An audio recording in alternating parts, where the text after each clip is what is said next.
Thank you, Mr Deputy Speaker. Thank you for the interruptions, and I'd like to continue about women's role in our economic recovery. Now, in his budget reply, the Leader of the Opposition, Anthony Albanese, made comments of a similar vein. Mr Deputy Speaker, this is an archaic and, to be frank, borderline sexist view of the modern Australian workforce.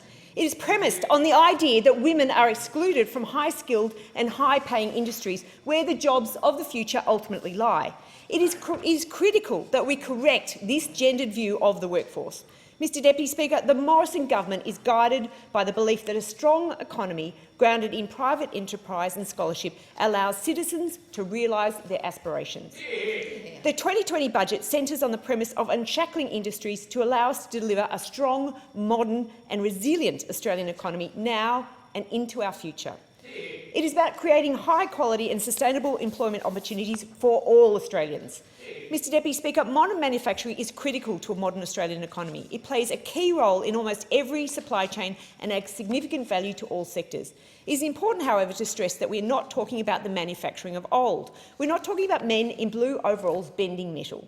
We're talking about complex, high-value-add manufacturing using smart technology and levering off research and development, design, logistics and services. We're talking about modern industries such as medical technology, recycling and clean energy, food and beverage, defence and space.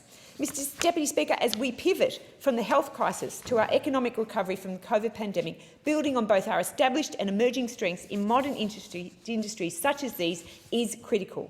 I'm particularly keen to see women step up to seize the opportunities of the manufacturing revolution of the 21st century, and so too is the Morrison government, with sizeable investments targeted at women in STEM, including in the 2020 Women's Economic Security Statement. More than 14,000 female apprentices and women have already benefited from the Morrison government's $2.8 billion Supporting Apprentices and Trainees wage subsidy, the $1.2 billion commitment to the new Boosting Apprenticeship Commencements, which subsidises employers to take on new apprentices, will also greatly benefit women. Likewise, we are supporting greater participation and outcomes for women in vocational education and training through the $585 million Delivering Skills for Today and Tomorrow package.